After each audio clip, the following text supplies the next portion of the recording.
Ahoy, me shivering mateys, heave-ho. I'm the bard returning after far, far too long. And as you can see, I'm wearing my piratist shirt, and I've got my piratist beard, and that means it's time for another cracking unboxing. So why don't you and I find out exactly what sort of waterlogged, warhammery goodness lies ensconced within this, well, this rather flimsy excuse for a sea chest. Well, I think I can deduce from the smell of sea salt and gunpowder emanating from within that this is indeed Games Workshop's latest high seas outpouring, Dreadfleet. Now let's see, the back here. Here is yon back image with what looks like some sort of board. Does it come with that board? That sort of wavy, boardy mat thing it's on? I hope it does, because that looks right flash. Let's have a look. Captain Roth's hunt for the legendary Dreadfleet has led him deep into the fabled galleon's graveyard. With the aid of the world's most dangerous pirate lords, the wild-eyed captain intends to send the vampire Count Noctilus to a watery grave. Sounds exciting. Sounds like nautical fun to me. Look, yeah, piles of dice and they're standard D6s. Good.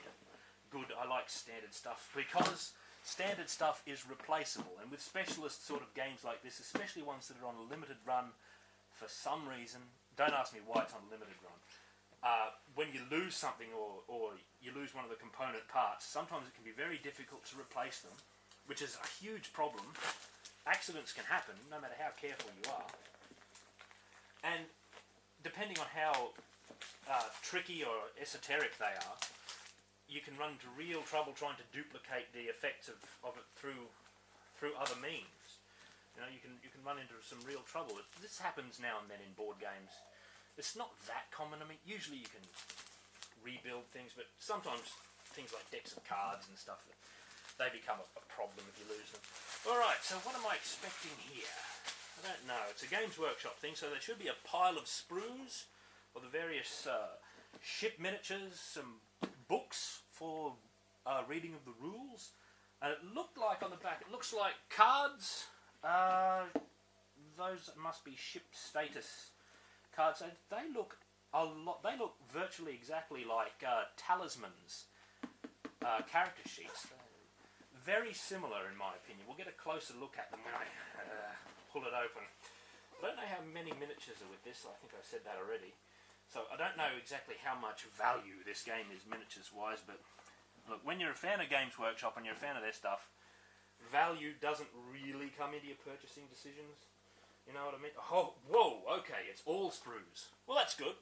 That's good. It's nothing but sprues. Let's have a look. What have we got here? Oh, yes. Looks like islands, shipwrecks. I don't know if you can see it very clearly. I'll hold it up. I'll hold it up because you've got to be able to see. Island, shipwrecks, bits of castle, bits of broken mast. Looks nice. These, I don't know what these are. Must be some sort of numerical counter system for the game. Something, pardon me, something mechanical. What's this? Textured ship bases, looks like.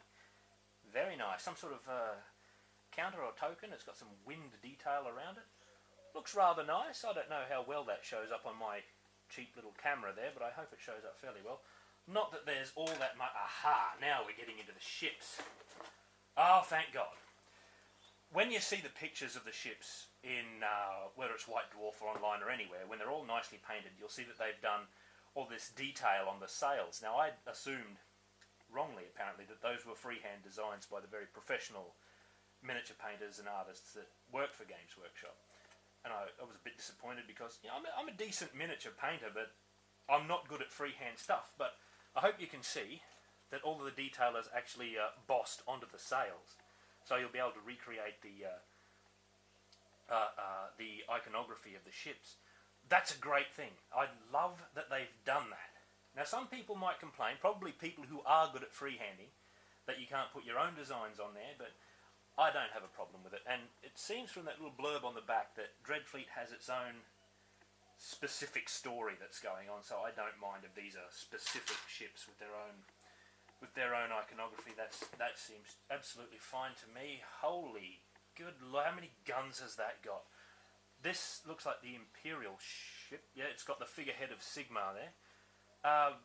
That has an amazing amount of guns. It looks very nice and very detailed, and that ship's got a castle on it for some reason, and that's rather disturbing, because the scale of these ships is suddenly inflated to beyond what I was expecting. These are ridiculously huge vessels. There's some normal ships. They look like secondary ships. You probably can deploy them from your main ships and your fleet or something. I don't know how much like this, how much this game is like Man of War. I don't know if you've heard of Man of War. You probably have. It was Games Workshop's former naval battles game, which has sadly fallen out of favour with the company. I don't know how much like that this is, but comparisons were raised as soon as this was announced, virtually, that it was a sort of a reviving of Man of War, in the manner that Space Hulk was revived by Games Workshop recently in another limited edition. This looks like some ghost ships here. Hey, they're being borne aloft by little spirits. It sits up out of the water by the way it looks. I think there's little spirits there. I hope they show up. They probably don't. Doesn't matter. Sorry about that. Maybe I'll try and get some better pictures later. Here's some more. Dwarf ship. Looks like some sort of massive ironclad. Now, that's more massive than any ironclad I've ever known, because look at the scale of it. The scale of this game looks quite large. You know, it's the ships seem ridiculously huge. Now, what have we here? The box. Yes. Oh, it's a cloth. You know, when I saw that there, I thought it was cardboard, but this is cloth playing mat. By the looks of it, let me just make a small incision and then tear it open like some wild animal. Here we go. Yes. Oh, that feels nice. You could wear that to bed. It's let's have a gander at it and see how big it is. Reasonably large by the looks of it. I wouldn't dare make an estimate. 2 foot, maybe 2 foot by 4. I think, yeah, 2 by. I don't know. I'm not really qualified to make guess estimates. Look at that. That texture is beautiful. That looks great. I feel like some sort of Araby silk merchant displaying his wares. You buy this, monsieur. Monsieur? Oh, holy hell. Wrong country. All right. Let's have a look. I wonder if these numbers mean anything along the hem. Here we have some numbers. Because I haven't read the rules and I don't know the rules, I don't know. But I'm very impressed with that. That's good. That's a bit better than a board. It might be able to weather playing a little bit better than a bit of cardboard. It's probably washable. If you spill crap on that during the game, say you've got a few kegs of beer on hand, as you do if you're a dwarf, you might be able to rectify the situation. Now let's have a look. Here we've got some cards. What's this say? Full speed ahead. It's an order. The captain issues orders for his warship to move at full speed. Looks like it's, what's it say? When this card is resolved, the warship with this order must move forwards 2d6 in a straight line. Right. Looks like you have all these cards and can use them at will. This is a submerged card here. Curse of the Undead Mariner, this one says. These handy little cards. Looks like they're all kind of odd-sized cards, so you can't get your standard, say you have Magic the Gathering card protectors and put them on there, because they're all these odd sizes. I suppose you could do it if you don't mind, but I always worry when they've got cards like this, especially if they're limited and irreplaceable kind of things, if you damage one or anything of the sort. But I don't think these are ones that you're not supposed to know what cards are in the deck. I don't think you draw them randomly. They've got plainly what they are on both sides by the looks of it. Standard pack of dice with one red one. That no doubt means something. Aha! Excellent. Look, they've given us little baggies to store everything in. What a good idea. I wish games did that more often. Hey, I just wanted to give you a decent look at those ship cards. I tried it in the video and they didn't turn up particularly well, so we're going to have another go here. That's what the face of the cards looks like.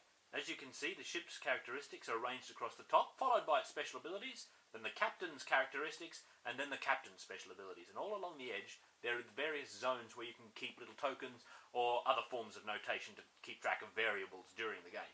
But The best part of the cards is always the artwork. It's my favourite part. And down in the bottom corner there, you can see a little bit of John Blanche's character portraits, but on the back are things that are even better.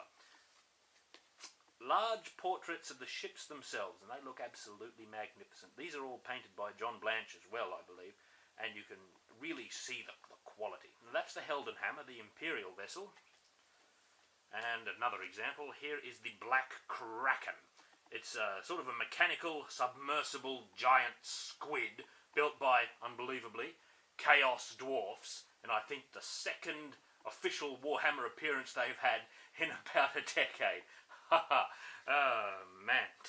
Strangely enough, for a pirate game, the most piratical faction in Warhammer, the Dark Elves, and one of my personal favourites, do not appear. Weird! Okay. Let's see what else we have stowed away there. Nothing but the rulebook, which is a rather robust rulebook, I have to say. Quite robust. Looks flash. Let's pull her open and have a gander. Hopefully there's lots of nice artwork. Looks like Alex Boyd again on the cover. A map. Dreadfleet pirate battles on the Warhammer high seas. There we are. Now that's some nicely painted. I mean, look at that. Look at that bloody castle sitting on that ship. That must be the vampire ship. Looks like it's made out of like shipwrecks of other ships that have all been drawn together. How did he get his castle onto it? Isn't Sylvania landlocked? Well, some sorcery's involved there. I don't know. Set sail for adventure. Raising your fleet. Ah, yes. Yes, these must all be clipped together miniatures. As you can see, it's got instructions for putting them together. When they do standalone games, they're all usually snap-fit miniatures, which is a pretty good idea in my opinion. You don't have to buy extra bits on top of your game to put it together.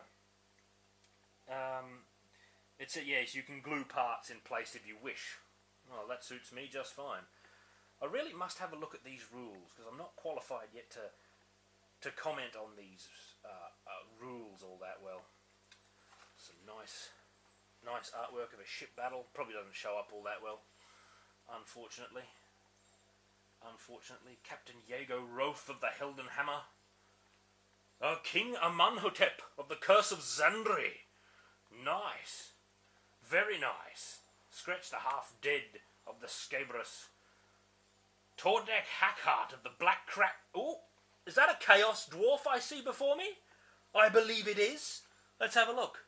Guildmaster of the Engineers, Darklands, Chaos Dwarf. Yes, it is. And he apparently pilots a robot kraken, by the looks of it, or some sort of mechanical submerging kraken from Lord knows where. What a good thing. I don't know, I think this game might be pretty good. Like I said, I'm not qualified to comment on it in any detail, but it certainly looks like it might be a bit of alright, and I hope I can play it sooner rather than later. Although, there's a lot of assembly involved. Oh well, the curse of a gamer. I think I've opened and looked at every aspect of this now, and I hope you'll forgive me if it's been a bit of a meandering sort of an unboxing, but you know, I'm pretty impressed with the content so far. That is a lot of minis. That's a lot of painting to do.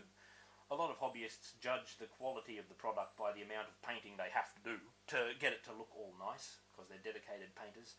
I'm terribly slow at painting myself, so I see that as several months worth of work of putting together and painting, which I may never complete, because I'm just that kind of guy.